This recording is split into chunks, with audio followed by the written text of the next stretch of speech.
Durante 50 horas, ustedes serán dueños absolutos de lo que encuentren más allá del enemigo. Nadie los penalizará por lo que hagan. Nadie preguntará qué están haciendo. Estas palabras fueron la arenga textual que el general francés Alphonse Juin recitó al ejército franco-marroquí bajo su comando, habilitándolos a que cometieran algunos de los más horribles crímenes de lesa humanidad de la Segunda Guerra Mundial. Estamos hablando de una página dramática en la historia de Italia, cuyos fragmentos están empapados de sangre, lágrimas y delitos innombrables. Hombres, mujeres de todas las edades y niños fueron atacados, violados, torturados y asesinados. En este video vamos a contarles la historia del siniestro hecho conocido como Marochinate. Les advertimos que el contenido de historia militar de hoy es extremadamente sensible. Comencemos. La guerra siempre es un infierno, pero la Segunda Guerra Mundial fue un infierno en estado puro, sobre todo para las mujeres. Es conocida la aberrante historia de los prostíbulos militares nazis o de la violación masiva de mujeres alemanas a manos de los soldados invasores del Ejército Rojo en 1945. Sin embargo, a pesar de que fue igual de inhumana o incluso más, es mucho menos conocida la brutal agresión sexual a mujeres italianas por parte de los soldados coloniales franceses en 1944. Los aliados guardaron silencio al respecto porque los soldados que lo hacían eran sus propias tropas y no podían permitirse manchar su relato de heroísmo. Como se suele decir, la historia la escriben los ganadores. No obstante, los testigos no olvidaron los horrores de aquellas jornadas y las heridas lejos están de sanar, como se ve a continuación. Nella notte si sentivano i lamenti di alcune giovani che erano state prese. Ho sentito, noi stavamo dentro una galleria, delle persone, delle donne gridare aiuto, aiuto. Si lamentavano e chiamavano i congiunti, è una cosa straziante, una cosa che io di notte sentire queste voci. Marochinate es el término usado para rememorar las violaciones en masa y matanzas cometidas en la Segunda Guerra Mundial tras la batalla de Monte Cassino por tropas aliadas. El cuerpo expedicionario francés en el frente italiano estaba integrado por 130.000 hombres marroquíes, tunecinos, argelinos y senegaleses procedentes de colonias francesas al norte de África. Entre ellos estaban los más fundamentalistas conocidos como Goumiers. En total eran 7.833 y vestían el característico burnús árabe, una túnica de lana verde con bandas multicolores y sandalias de cuerda. También llevaban en el cinturón la típica daga curva llamada koumia, con la que cortaban las orejas y narices a los enemigos asesinados para hacer collares. Su comandante era el ambicioso general Alphonse Juin, nacido en Argelia y que, de ser colaborador de los nazis, había pasado a trabajar al servicio de los aliados. Para julio de 1943, con el desembarco aliado en Sicilia, las violaciones de las tropas marroquíes ya eran un hábito. Solo se interrumpieron brevemente cuando los aliados, avanzando por Italia sin demasiadas dificultades, se atascaron en Cassino, en la línea Gustav, donde los alemanes opusieron una resistencia muy tenaz. Fue el general francés Juin quien propuso rodear la fortaleza enemiga del Monte Petrella al este de Cassino, que los alemanes habían dejado parcialmente indefensa. En esa zona solo sus tropas de montaña marroquíes podrían haber logrado sobrevivir. Los Goumiers sabían que eran una fuerza de choque desprestigiada, una especie de horrendo Suicide Squad, al que nadie tenía ningún respeto. Por eso es que podían comportarse como bestias con sus enemigos y prisioneros. Es por eso que, sabiendo de las salvajadas que eran capaces estas tropas, los alemanes advirtieron a la población civil de Chocharia del peligro con un lanzamiento aéreo de panfletos incitando a huir en mayo de 1944. Imagínate tener que dejar tu hogar de forma repentina porque un papel que cae del cielo dice que tu vida y la de tu familia está en grave riesgo por la llegada de las tropas que supuestamente deberían liberarte del fascismo. Muchos niños fueron evacuados por la fascista Guardia Nacional Republicana y enviados a las colonias de Rímini, pero la mayoría de la población civil se refugió en tiendas de campaña y carros de la meseta de Poleka, una meseta de tamaño mediano justo debajo del monte Petrella. Sin embargo, lo que terminó sucediendo fue mucho más grave que la peor de las pesadillas de los locales. Los pueblerinos aún recuerdan con horror algunas de las escenas que vieron y vivieron en carne propia. Una mia congiunta che aveva gli orecchini, questi mascalzoni, uno di questi ce li strappò, proprio ce li strappò i pianti per il dolore. El 14 de mayo de 1944 las tropas aliadas avanzaron rompiendo las defensas alemanas, llegando a Montecassino, que sería capturada el 18 de mayo, cuando finalizaría la batalla de Montecassino. La noche siguiente, una división de miles de Goumiers abandonaron su campamento, recorrieron las laderas de las montañas rodeando ciudades y pueblos de la región de Chocharia. Luego de la arenga del general Juin, los hombres se sentían habilitados para desatar un infierno sobre decenas de pueblos de la zona, sin ningún tipo de control ni de humanidad. Los soldados marroquíes primero seleccionaron a las chicas más guapas de cada poblado para violarlas en grupo, con largas filas de soldados esperando su turno frente a cada una, mientras otros sujetaban a las víctimas por las muñecas y los tobillos. Muchas veces eran niñas que no eran ni siquiera adolescentes, como cuenta este escalofriante material de archivo. Io vedo mia sorella che per le gambe c'aveva il sangue. Io dissi mamma, che ha fatto Flaminia? È caduta. En un pueblo italiano, los marroquíes violaron a 30 mujeres y 2 hombres, y en Valemayo, 2 hermanas de 15 y 17 años se vieron obligadas a satisfacer sexualmente a un pelotón de 200 Goumiers en un acto de crueldad e inhumanidad sin precedentes. Después del horrendo hecho de haber sido abusadas durante horas, una de las jóvenes murió y la otra tuvo un brote psicótico incurable, por lo que ha pasado sus últimos 53 años en un manicomio. Otro caso realmente incomprensible es el de 300 soldados aliados franco-marroquíes que se ensañaron con un hombre de 60 años y decidieron violarlo en manada a modo de aleccionamiento. Con eso comenzaron a violar de forma rutinaria también a los hombres de los pueblos italianos. Además de estas vejaciones, los soldados saqueaban las viviendas y robaban todos los objetos de valor. De las actas de la Asociación Nacional de Víctimas Civiles de la Guerra, se desprende que un párroco, don Alberto Terrilli, en un intento de defender a 2 niñas de 6 y 9 años de ser abusadas, fue atado a un árbol y violado durante toda una noche y terminaría muriendo después a causa de las laceraciones internas que sufrió. En el pueblo vecino de Pico, crucificaron a una niña junto a su hermana mientras obligaron a la familia a presenciar el grotesco acto. Las inhumanas historias de este tipo abundan y trágicamente fueron la norma, como cuentan las víctimas. Quando mi è successa la disgrazia, no? Ci stanno pure le cugine mie, là da gente, e li stanno a sparare. Perché volevano che non ci facevano quello che non hanno fatto, no? Tenia 15-16 anni da lì. El general Charles de Gaulle, a cargo del cuerpo expedicionario francés en su totalidad, y el general Alphonse Juin, a cargo de las tropas franco-marroquíes, estaban al tanto de lo que sucedía en Chocharia, pero ninguno de los dos hizo esfuerzo alguno para impedir estas atrocidades. Incluso, como ya dijimos, Juin alentó este comportamiento.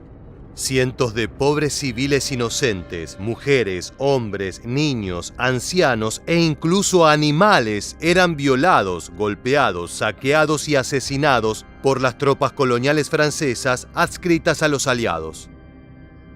En Poleka se alcanzó un pico de la bestialidad. Informes militares secretos indican que niñas, niños y ancianos fueron violados con particular saña. Los hombres que reaccionaron e intentaron defender a sus familiares y vecinos fueron sodomizados, asesinados con ametralladoras, castrados o empalados vivos. Los que resistían morían, tal como cuentan los siguientes testimonios. Un povero padre per difendere la figlia li ammazzarono. Sono 2, uno è entrato dentro e l'altro è rimasto fuori. Mio padre, quando ha visto quello che è entrato dentro, allora dice, che succede? Ha cercato di entrare pure lui, quello che stava fuori le ha sparato, è morto subito, le ha sparato e è caduto proprio così, a papà. Los reportes militares describen la metodología típica de los Goumier. Los soldados marroquíes llamaban a la puerta y si no estaba abierta, la derribaban y golpeaban a las víctimas con la culata del mosquete en la cabeza. Después de que la persona cayera al suelo inconsciente, la llevaban físicamente a unos 30 metros de la casa y la violaban mientras otros soldados arrastraban, golpeaban y ataban a sus familiares a un árbol para que vean todo. Los aterrorizados espectadores no podían brindar ninguna ayuda a la víctima, dado que estaban siendo obligados a mirar el espantoso espectáculo a punta de pistola. Muchas de las veces las víctimas eran niños y niñas menores de edad. Así como este informe, a lo largo de los años fue apareciendo mucha documentación y testimonios que permitieron reconstruir los insoportables hechos. A partir de los numerosos documentos recogidos, hoy podemos decir que hubo al menos 20.000 casos de violaciones. Sin embargo, esa cifra no refleja la realidad, ya que varios informes médicos de la época advierten que solamente 1/3 de las mujeres violadas lograron superar su injustificada vergüenza y tuvieron la valentía de hacer la denuncia. Las proyecciones de los especialistas sostienen que hubo un mínimo de 60.000 mujeres violadas, muchas de las cuales sufrieron vejaciones en repetidas ocasiones y por más de un victimario. Los informes médicos recuperados corroboran la brutal naturaleza de las tropas aliadas, señalando laceraciones anales y de las cuerdas vocales por la violencia de los ataques sexuales.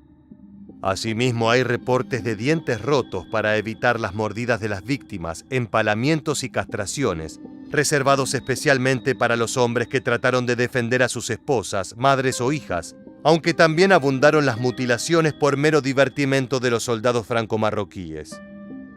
Las infecciones de sífilis, gonorrea, blenorragia y otras enfermedades de transmisión sexual fueron otro drama vivido por las comunidades, causando miles de muertes. Además, miles de mujeres quedaron embarazadas. De estos embarazos, solamente algunos sobrevivieron, ya que las mujeres intentaban practicarse abortos caseros para que no quedara evidencia de las atrocidades a las que habían sido sometidas. Después de la guerra, el orfanato de Veroli acogió a unos 400 niños indeseados nacidos en aquellas uniones forzadas. De los documentos del Archivo Central del Estado se desprende que los franceses blancos también participaron en la violencia desmedida y que no se trató de una cuestión étnica. Teniendo en cuenta que los franceses europeos representaban el 40% de todo ese cuerpo de soldados, resulta limitante atribuir la responsabilidad de las violaciones y atrocidades únicamente a los Goumier marroquíes. Aún así, es algo que no es tratado por el pueblo francés, que se desliga de toda responsabilidad y cuando se aborda el tema, da a entender que se trató de un comportamiento de cierto tipo de población con un enfoque claramente racista. Un informe inglés revela que soldados de origen francés y sin ninguna relación con raíces marroquíes o argelinas violaron una enorme cantidad de mujeres y niñas en plena calle, sodomizaron a miles de prisioneros y castraron a los jefes de los poblados de la región. Las víctimas de violación van desde los 7 a los 86 años sin distinguir sexo, estatus social o etnia. Tanto niños como adultos y ancianos sufrieron la bestialidad de las tropas aliadas. Si bien muchos han buscado explicaciones a semejante violencia, la realidad es que nada puede justificar, ni siquiera parcialmente, lo que ocurrió. Fue simple y llanamente un acto de criminalidad y brutalidad salvaje de forma inhumana de un grupo de hombres a los que se les dio permiso para hacer lo que quisieran sin pagar ninguna consecuencia. La cantidad de muertes es muy difícil de calcular, pero se estima en decenas de miles. También es imposible contabilizar las muchas mujeres y hombres que a raíz de los inhumanos acontecimientos vividos no pudieron casarse ni continuar una vida normal, por lo que terminaron por suicidarse o volverse clínicamente locos. Todas las víctimas están de acuerdo en algo: morir sin sufrir hubiera sido un regalo. Pensavo di morire, sì, dico, mi ammazzano, se mi ammazzavano forse era meglio che veniva via.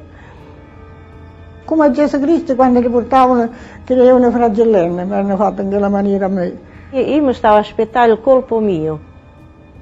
Ero ragazzina, però stavo aspettando il colpo mio, proprio mi credevo, ci credevamo che ci ammazzavano tutti quella sera. Estos crímenes de guerra han sido callados durante muchos años. La Cruz Roja Internacional ha pretendido ayudar con la situación, pero el gobierno italiano rechazó cualquier asistencia porque no quería tensar las relaciones con Francia, sacando a la luz el problema nuevamente, temiendo un conflicto de índole internacional. Ninguno de los dos hombres al mando de estas inhumanas y salvajes tropas, el general de Gaulle ni el general Juin, condenaron jamás la violencia cometida por sus hombres. Soldados desatados que se comportaron como violentos zorros en el más indefenso de los gallineros.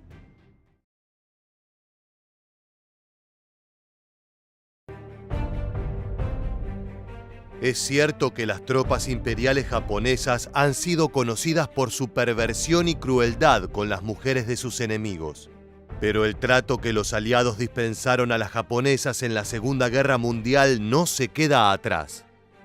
Si bien es un tema tabú para los norteamericanos, sus milicias fueron tan depravadas como las niponas, especialmente en dos momentos históricos en el conflicto bélico más importante del siglo XX.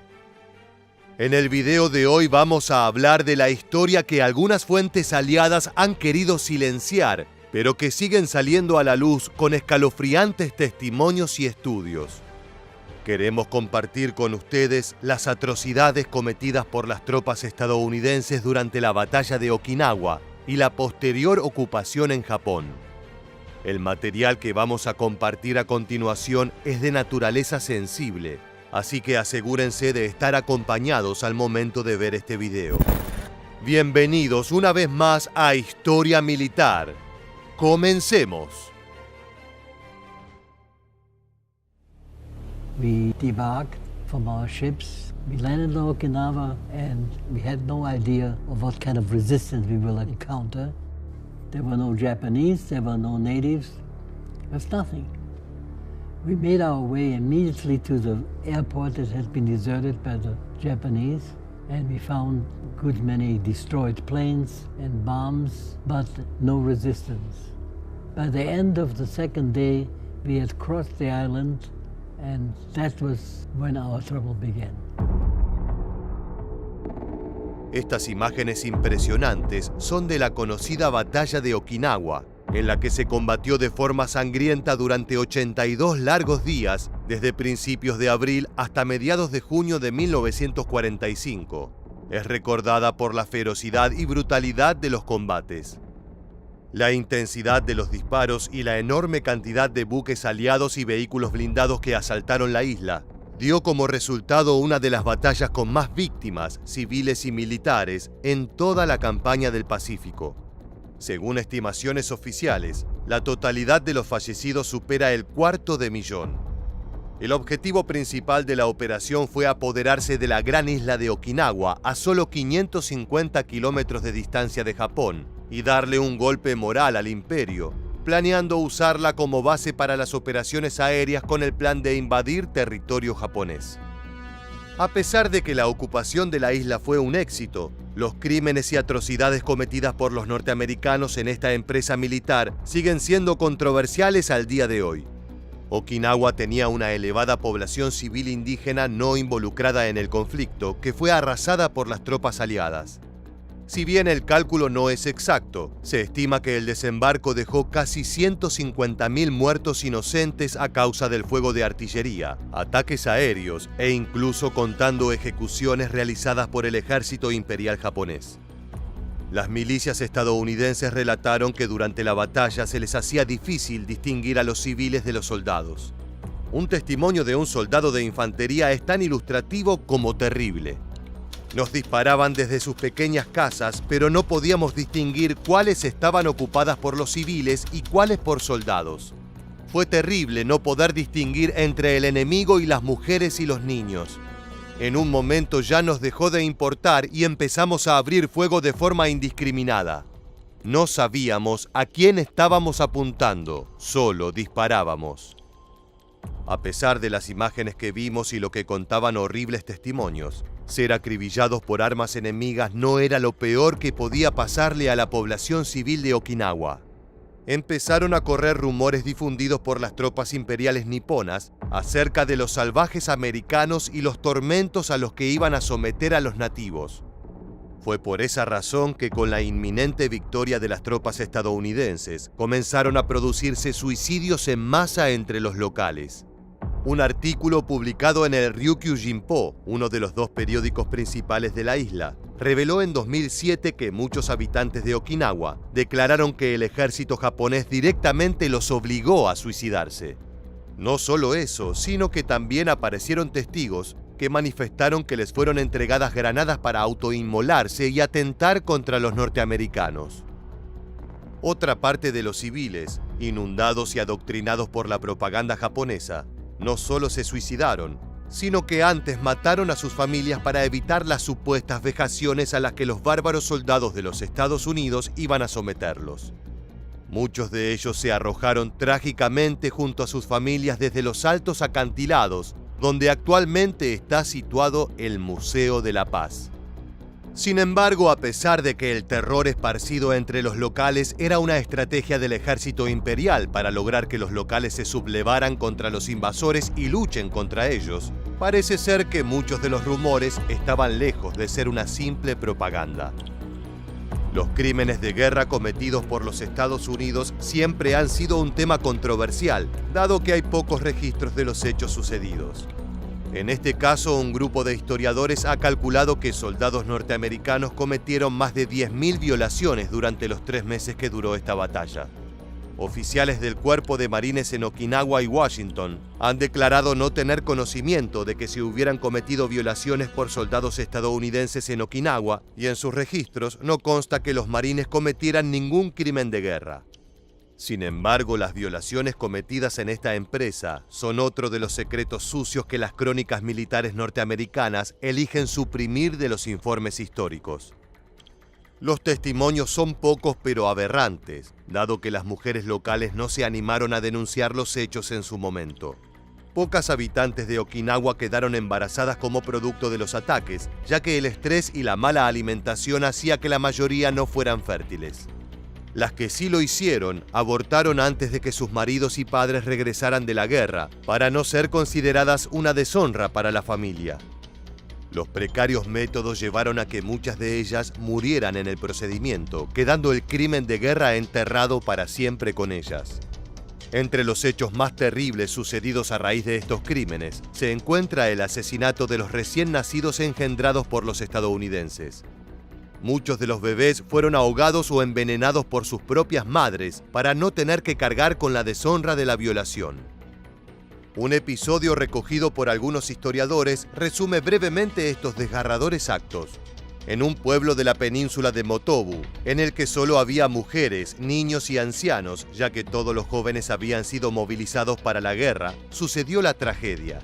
Poco después del desembarco, los marines rastrearon la aldea, pero no encontraron señales de las fuerzas japonesas. Aprovechando la situación, iniciaron un juego que consistía en cazar mujeres locales a plena luz del día.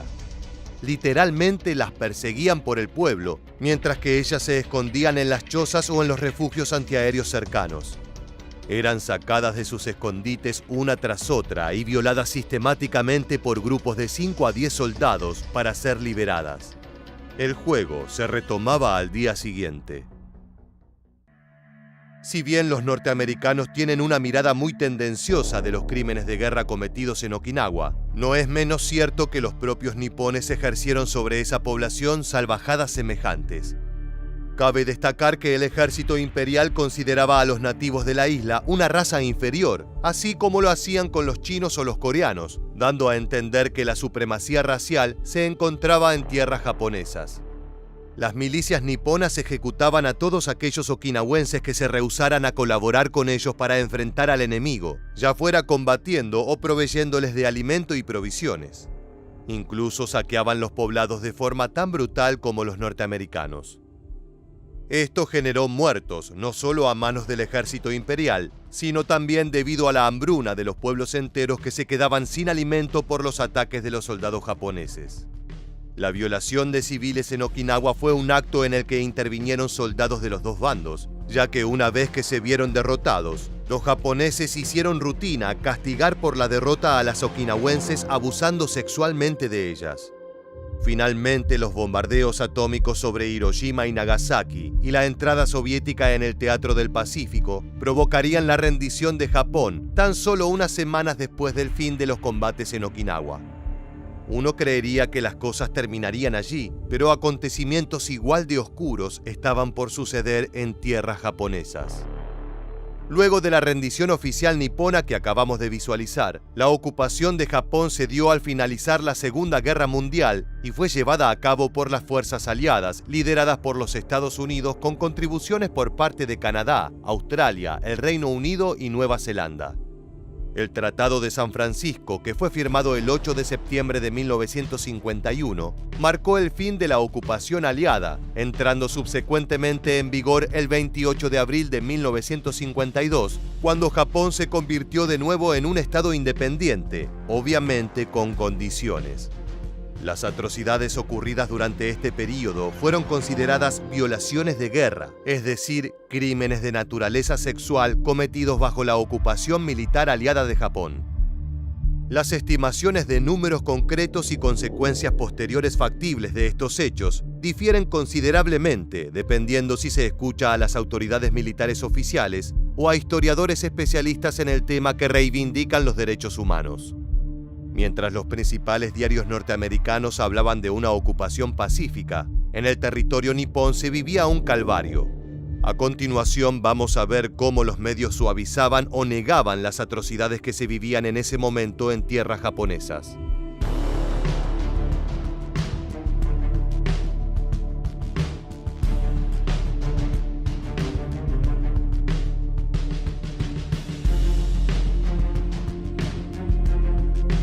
En el periodo posterior al anuncio de la rendición del emperador de Japón, muchos civiles japoneses temían que las tropas de ocupación aliadas pudieran violar de forma salvaje a mujeres japonesas cuando llegaran.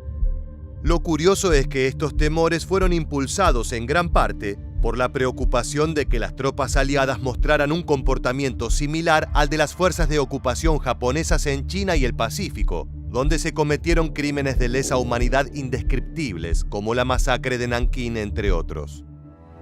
Por esta razón, el gobierno japonés y los gobiernos de varias prefecturas emitieron advertencias para que las mujeres tomaran medidas y evitaran el contacto con las tropas de ocupación. Por ejemplo, en la prefectura de Kanagawa, que fue donde se esperaba que los estadounidenses hicieran el primer aterrizaje en tierras niponas, se recomendó que las mujeres jóvenes y las niñas evacuaran la zona de forma automática. Entre las directivas más terribles, las autoridades de algunos poblados de Japón directamente ordenaron a las mujeres que eran amenazadas con ser violadas, que se veían en la situación de ser abusadas o que ya habían sido ultrajadas, que se suiciden para honrar la educación moral y espiritual de la nación. A veces no eran las autoridades, sino sus propias familias quienes realizaban estas recomendaciones, como en el testimonio que vamos a mostrarles a continuación. And also one day when I was coming home from school, I was by myself when I saw a GI in a GI clothes coming towards me. I didn't know what to do. You know, during the war, in my pocket, in the covering over my head, the padded, had all kinds of pockets inside. One of the pockets had cyanide, you know, the powder. If I saw Americans, my mother said that I was supposed to take this white powder. It's better to die than being captured by Americans. En un desesperado intento de calmar los crímenes de lujuria desmedida de los aliados, el gobierno japonés estableció la Asociación de Recreación y Diversión. A pesar del nombre rimbombante, se trataba básicamente de burdeles militares que intentaban evitar las violaciones masivas. La mayoría de las prostitutas que atendían en estos locales provenían de otros lugares, ya que los nipones querían preservar a las mujeres locales.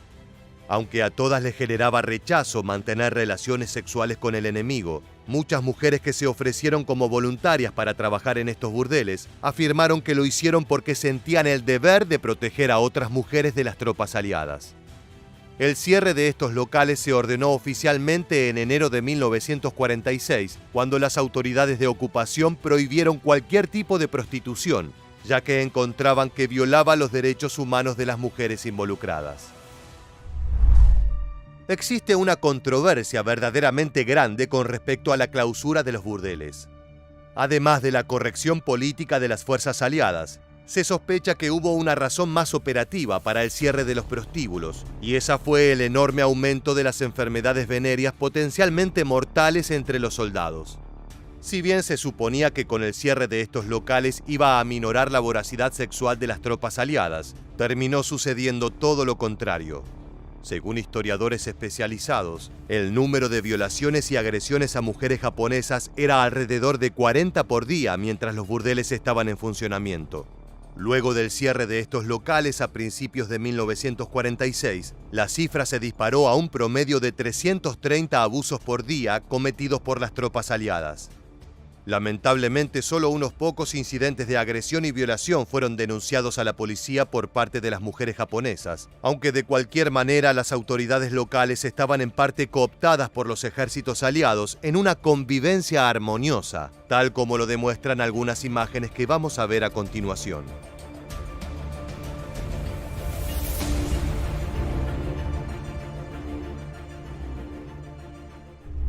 Algunos especialistas afirman que se produjeron violaciones masivas durante la fase inicial de la ocupación, contemplando la escalofriante cifra de 3.500 abusos en el primer mes después del desembarco de las tropas estadounidenses. Este número surge de las denuncias realizadas que las autoridades no procesaron en las distintas prefecturas de Japón, lo cual es desolador. Estas cifras hacen pensar que el número fue infinitamente mayor si se contemplan las violaciones que seguramente no fueron ni siquiera denunciadas.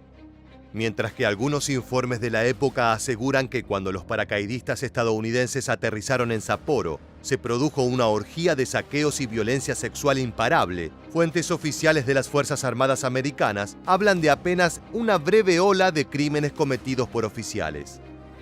Sin embargo, testimonios afirman que las violaciones en grupo y otras atrocidades sexuales estaban a la orden del día.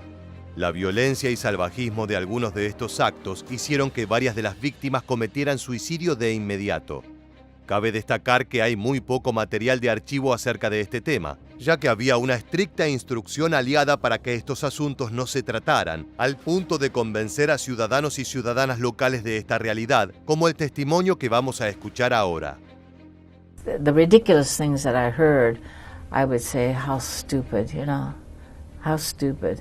They described Americans as such vicious, mean people, and I knew otherwise, because I lived it, and I lived with Americans, and we never experienced that kind of thing, even during war. Se estima que hay dos grandes acontecimientos de violaciones masivas registrados después de que se cerraran los locales de la Asociación de Recreación y Diversión.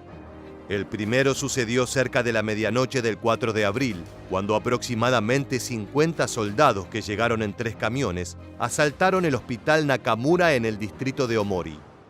Atacando de forma ordenada y metódica, desplegaron un operativo en el cual durante casi 1 hora y media violaron a más de 40 pacientes y 37 mujeres del personal hospitalario.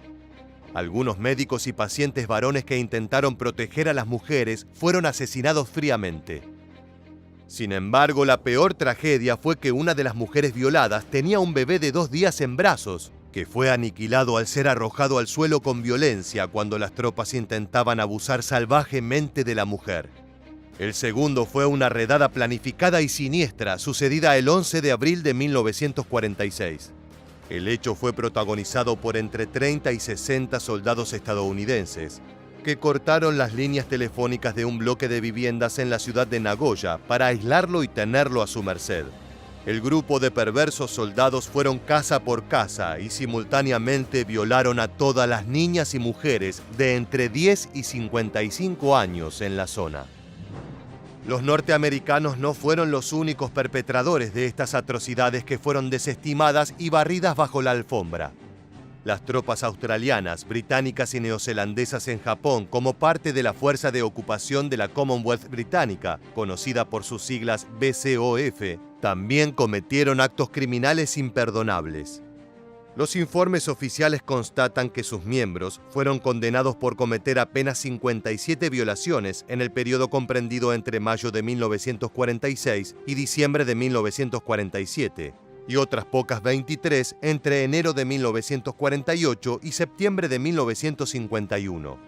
Sin embargo, incluso aunque se creyera en los números aportados por estos reportes, las penas impuestas a los miembros del BCOF culpables no fueron para nada severas. De hecho, las condenas impuestas a los australianos a menudo fueron mitigadas o directamente anuladas por los tribunales de Australia en la mayoría de los casos, que consideraban que esos crímenes eran propios del fragor de la batalla.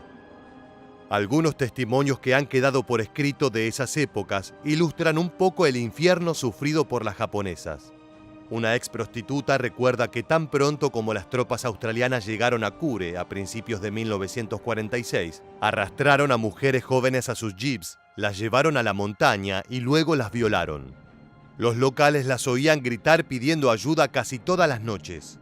Este comportamiento era común y se repetía en la mayoría de los poblados, pero las noticias sobre actividad criminal por parte de las fuerzas de ocupación eran rápidamente disminuidas o ignoradas. La mayoría de los documentos con las denuncias eran devueltos con la leyenda oficial "condena anulada por falta de pruebas", y esos expedientes fueron cerrados para siempre. Otro testimonio desgarrador es el de Alan Clifton, un oficial australiano que actuó como intérprete e investigador criminal durante esos años de la ocupación, que recuerda amargamente lo sucedido. Me paré junto a una cama en el hospital. Sobre él yacía una niña inconsciente con su largo cabello negro alborotado sobre la almohada. Un médico y 2 enfermeras estaban intentando reanimarla, pero sin éxito. 1 hora antes había sido violada por 20 oficiales. La encontramos donde la habían dejado, en un terreno baldío en Hiroshima. La chica era japonesa, los soldados eran australianos. Los gemidos y lamentos habían cesado y ahora estaba en silencio. La torturada tensión de su rostro había desaparecido y la suave piel morena estaba tersa y sin arrugas, manchada de lágrimas como el rostro de un niño que ha llorado hasta quedarse dormido.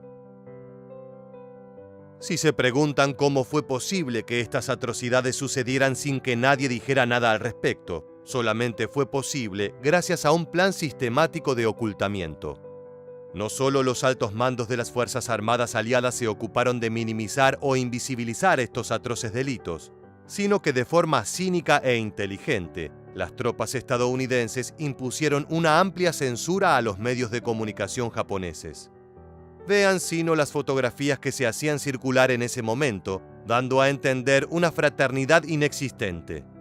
Incluso había algunos periódicos que sostenían que los burdeles de la Hara eran un negocio espectacular.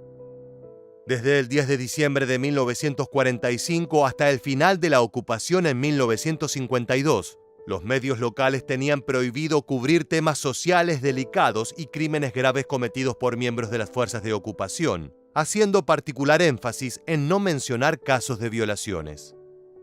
Algunos medios nipones fueron directamente colaboracionistas de los ocupantes aliados, llegando a afirmar en algunas noticias que no se estaban cometiendo crímenes ni abusos sexuales de ningún tipo. Con el lento y largo correr de los años, Japón empezaría a sanar sus heridas cuando las revistas niponas empezaron a publicar relatos en primera persona de violaciones cometidas por militares estadounidenses, haciéndose cargo de una parte triste y oscura de su historia. Los crímenes de guerra siempre son atroces y deben ser juzgados de manera imparcial y castigados con todo el peso de la ley. Sin embargo, suele haber pocas condenas a milicias norteamericanas. ¿Crees que suele haber una mirada sesgada sobre las aberraciones que las tropas de Estados Unidos han cometido en distintos conflictos bélicos?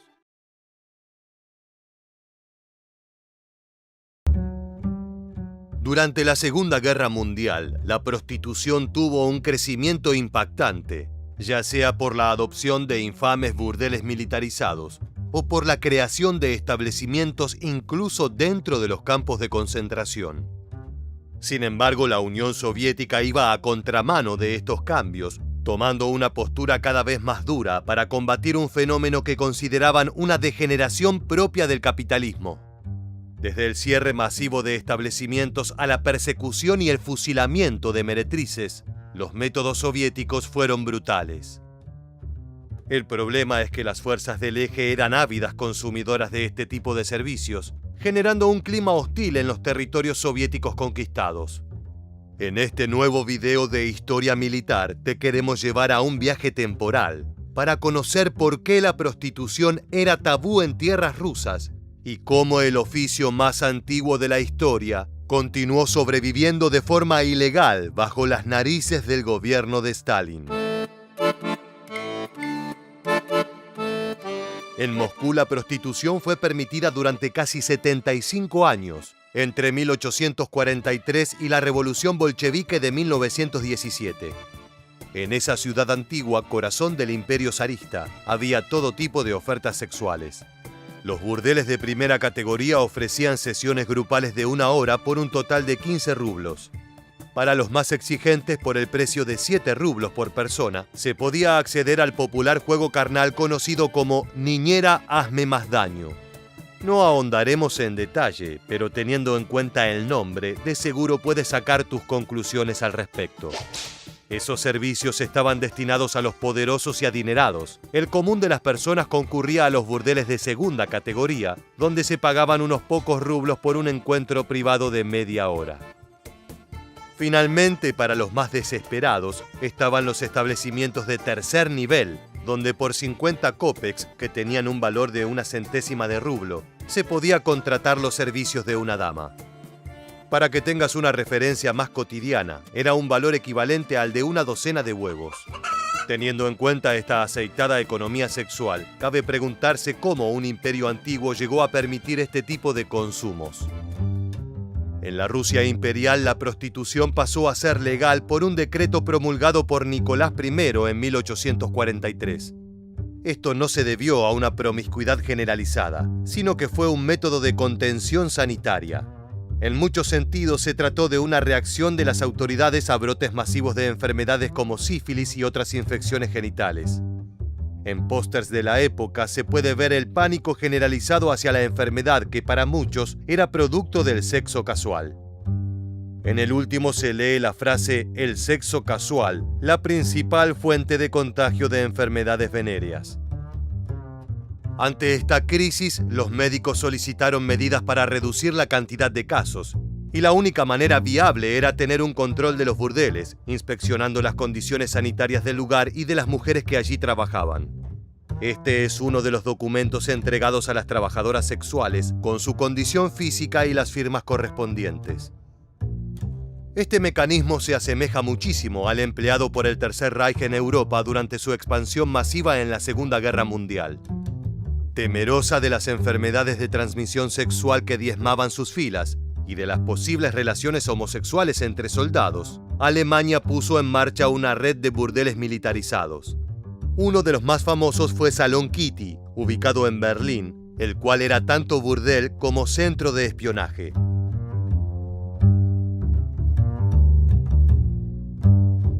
En la parte superior de este establecimiento, las muchachas seducían a hombres importantes que en momentos de debilidad o placer revelaban secretos de gran importancia para el Reich. Todo el lugar estaba microfoneado y mediante cables se llegaba a una sala de grabación en la parte inferior. Por supuesto, no todos los lugares eran tan sofisticados. Por lo general, los establecimientos funcionaban en viejas casonas que en muchos casos habían sido burdeles previo a la ocupación nazi. Sin embargo, en esas habitaciones no dormían muchachas alemanas, sino jóvenes esclavas de las comunidades arrasadas, principalmente polacas, que se destinaban obligadas al placer violento de los soldados. Las gitanas y judías no eran elegibles para ese trabajo, por lo que eran enviadas a campos de trabajo forzado. Más adelante veremos en detalle cómo funcionaba esta política sexual durante la campaña germana en territorio soviético. Ahora sí, volvamos al gigante euroasiático. Rusia es un país gigantesco tanto horizontal como verticalmente, tanto así que esa extensión ha sido uno de los principales desafíos a superar por parte de quien esté en el gobierno. El primer comité médico y policial fue establecido en la calle Kolbovsky, y los funcionarios se plantearon una pregunta: ¿por qué recorrer toda la ciudad cuando se podía solicitar a los interesados acercarse hasta el organismo? Fue así que los primeros permisos otorgados a burdeles pautaron su instalación a pocos metros del edificio del comité, en el infame barrio Sretenka. Según datos conservados de 1874, de 152 hogares, 97 eran burdeles. Estos eran los rostros y cuerpos que allí encontraba la clientela. Previamente te detallamos los 3 tipos de servicio a los que podía acceder un ciudadano ruso, y aunque suene increíble, esos 3 niveles fueron ideados por el mismísimo zar Nicolás I. Al darse cuenta de que un funcionario de alto rango no querría acostarse en una cama en la que acababa de dormir un simple soldado, dividió los burdeles en 3 categorías. El primero se puede comparar con un salón VIP, un club privado al que solo tenían acceso las grandes personalidades adineradas. Para los servicios allí otorgados se reclutaban jóvenes de Alemania, Polonia y los actuales países bálticos, conformando una suerte de Torre de Babel en plena Moscú. Las prostitutas hablaban varios idiomas europeos, tocaban música y podían mantener cualquier conversación. En cuanto a salud sexual, algunos pocos salones ofrecían condones, pero estos no eran baratos ni higiénicos, ya que antes de la invención del látex, se fabricaban a partir de intestinos o tejidos de animales. Estos preservativos no eran fáciles de usar y no brindaban protección contra enfermedades de transmisión sexual, por lo que no eran populares entre los hombres. En las instituciones de primera clase había principalmente jóvenes de la ciudad, y en las instituciones de tercera categoría había principalmente muchachas provenientes de las aldeas más humildes. Lo que tenían todas en común es que la dura vida de meretriz afectaba notablemente su salud. Los chequeos médicos eran apenas una cuestión burocrática que buscaba asegurar que no tuviesen sífilis y enfermedades similares. A nadie le importaba si estaban malnutridas o muriendo debido al alcoholismo crónico. Para resistir el trabajo, las prostitutas rusas bebían 4 vasos de vodka por la mañana en ayunas. Durante el día la dosis aumentaba. El objetivo era mantenerse ebrias y confusas para no prestar demasiada atención a su cruda realidad. Todas estas penurias continuaron hasta 1917, cuando en el corazón de Rusia estalló la revolución más radical de la historia. La revolución bolchevique abolió por completo este sistema, argumentando que fenómenos como la prostitución y el consumo de drogas eran un síntoma preocupante de la decadencia capitalista. Sin embargo, y bajo las narices soviéticas, el trabajo sexual continuó existiendo, aunque de forma ilegal. La política más importante para erradicar el fenómeno fueron los centros de tratamiento, donde se brindaba asistencia médica y se le brindaba educación laboral a las mujeres para que puedan emprender una nueva carrera en alguna de las múltiples cooperativas surgidas luego de la Revolución de 1917. Esto produjo que en las regiones donde funcionaban estos centros, la prostitución se redujera hasta prácticamente dejar de existir. Sin embargo, nuevamente el tamaño y extensión de Rusia fueron un problema, ya que esta política logró afectar apenas a la mitad de las mujeres que se prostituían. En 1919 se puso en funcionamiento un campo de trabajos forzados para mujeres en Petrogrado. Allí unas 6.500 prisioneras pasaron por las penurias de la cárcel soviética, un 60% acusadas de prostitución, ya para entonces un crimen punible con cárcel. En simultáneo continuaron los intentos de rehabilitar a algunas meretrices que eran consideradas víctimas del sistema capitalista. Fue por eso que también en 1919 se establece la Comisión para Combatir la Prostitución, un organismo dependiente del Comisariado Popular de Salud. En 1929 se introdujo un sistema por el cual las meretrices eran enviadas a instituciones especiales de trabajo forzado para su reeducación. En caso de reincidir, luego de una estadía en esos campos, eran enviadas a centros de detención más brutales, destinados a criminales y enemigos del Estado.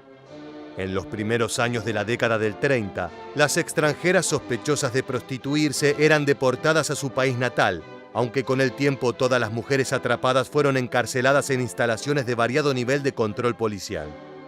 El siguiente gran paso en este proceso de persecución se dio con el inicio de la Segunda Guerra Mundial. Como parte de su estrategia de avance militar, los países del eje solían establecer burdeles militarizados. Ya te contamos cómo era la situación alemana, pero los italianos también fueron parte de este proceso de dominación sexual. Las imágenes que acabas de ver corresponden a la avanzada italiana sobre territorio ruso. Durante la campaña de Italia en la Unión Soviética, los soldados de Mussolini entablaron relaciones con mujeres rusas, pese a las constantes indicaciones de las autoridades de evitar cualquier tipo de contacto con la población local por motivos de seguridad e higiene. Algunos soldados del eje incluso practicaron el concubinato, emprendiendo relaciones románticas con las soviéticas. Para evitar esas situaciones problemáticas, las autoridades italianas también favorecieron la instalación de burdeles regulados de forma militar, lo que permitía llevar un control sanitario, pero también evitar el contacto excesivo entre las tropas y las mujeres locales. Más allá de que creían que un soldado enamorado puede ser más propenso a la cobardía, estaba también el miedo al espionaje. En muchos casos, la preocupación es que esas mujeres que conquistaron a los hombres del eje estuviesen buscando información o momentos de debilidad para colaborar con el Ejército Rojo.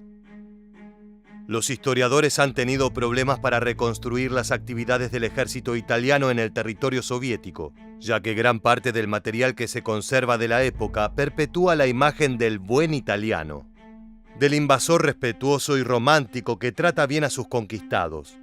En muchos casos, las historias de amor que relataban las tropas italianas que volvieron a su patria eran en realidad recuentos de encuentros con prostitutas o jóvenes abusadas. Los alemanes tuvieron una experiencia similar a la italiana, aunque la instalación de los burdeles militarizados, una de las marcas registradas del nazismo, probó ser una tarea difícil. Por un lado, el odio de los campesinos soviéticos a los alemanes era demasiado grande como para confraternizar, y por el otro no había demasiados prostíbulos preexistentes en funcionamiento. Recuerda que el Reich aprovechaba establecimientos ya abiertos y a prostitutas con experiencia, pero en territorio ruso esto no era posible debido a la prohibición a la actividad llevada a cabo por el gobierno. Desgraciadamente, al no poder decantar sus frustrados sexuales a cambio de dinero, los soldados alemanes llevaron a cabo brutales crímenes contra mujeres de zonas conquistadas. Esto fue un contraste brutal en comparación al caso francés, donde previo a la invasión alemana funcionaban una gran cantidad de burdeles que luego fueron cooptados por los servicios militares. Es por eso que se suele decir que en territorio francés el trabajo sexual vivió una época de oro durante la Segunda Guerra Mundial. De la misma manera fue mucho más frecuente la relación entre mujeres francesas y soldados del eje. En el caso soviético, los amoríos con soldados germanos fueron mucho menores, aunque una vez terminada la guerra, esas mujeres fueron perseguidas y humilladas con la misma brutalidad en toda Europa. Lo que estás viendo en pantalla no es una cacería de brujas, sino los castigos que recibieron las prostitutas francesas que se relacionaron con alemanes durante su ocupación. En Rusia no se vieron imágenes semejantes, pero el desprecio a las meretrices traidoras existió y en muchos casos culminó con mujeres prisioneras en campos de trabajos forzados. Algunas muchachas rusas se casaron voluntariamente con oficiales, funcionarios y soldados de la Wehrmacht, ya sea por amor, por conveniencia o por un extraño síndrome de Estocolmo. Es por eso que en 1942 apareció una circular de la NKVD de la Unión Soviética, que reconocía a las mujeres que tuvieron relaciones sexuales con los nazis como prostitutas y traidoras, crímenes que se pagaban con la vida o con una estadía perpetua en uno de los gulags siberianos. Los jefes de los departamentos del NKVD tuvieron que comenzar su trabajo en los territorios liberados arrestando a protegidos y colaboradores de los alemanes, incluidos los propietarios de burdeles. Muchas novias de alemanes fueron castigadas tanto social como políticamente, siendo enviadas a centros de detención o expulsadas de sus comunidades por la vergüenza. Sin embargo, no todas las mujeres rusas salieron voluntariamente con los alemanes. Algunas de ellas cumplieron órdenes del mando soviético y recopilaron información de inteligencia con notable éxito. Las sospechas de los oficiales del eje sobre el peligro del espionaje fueron en parte ciertas. Cuando la Segunda Guerra Mundial concluyó, las meretrices volvieron a ser una vergüenza para el ideal socialista. El tema era considerado tabú para la Unión Soviética. Es por eso que ni los periódicos ni los intelectuales de la época escribían al respecto. Tal fue el oscurantismo al respecto, que recién en 1980 se incluye el término en este diccionario enciclopédico soviético, definiendo a la prostitución como un mal surgido en sociedades antisocialistas y que se esparce debido al capitalismo. Aún así, las negativas ideológicas no lograron impedir la existencia de la prostitución en la Unión Soviética, sobre todo en las regiones más marginalizadas y donde el progreso urbano no llegó con la misma intensidad. El mercado negro del trabajo sexual floreció de diversas formas, como por ejemplo los resorts de vacaciones, donde con el alquiler de habitaciones y servicios de habitación se incluía a la compañía de bellas damas. El crecimiento de este tipo de negocio se acrecentó durante los años 70, cuando algunas crisis económicas dieron como resultado el empobrecimiento de una gran parte de la población femenina, la cual tuvo que recurrir a métodos extremos de supervivencia. Como verás, la prostitución es un fenómeno mundial que tiene varias facetas. Ya sea en los refinados burdeles destinados a la burguesía o en los establecimientos militarizados donde las jóvenes son poco más que animales, el oficio sexual ha ido en constante cambio, adaptándose al contexto histórico. En la Unión Soviética pasó exactamente lo mismo, desde la total aceptación de las meretrices a su persecución como criminales. Así llegamos al final de este video. Si quieres seguir conociendo este tipo de historias, te invitamos a suscribirte y activar las notificaciones. Por el momento nos despedimos hasta la próxima entrega de Historia Militar. Gracias por acompañarnos.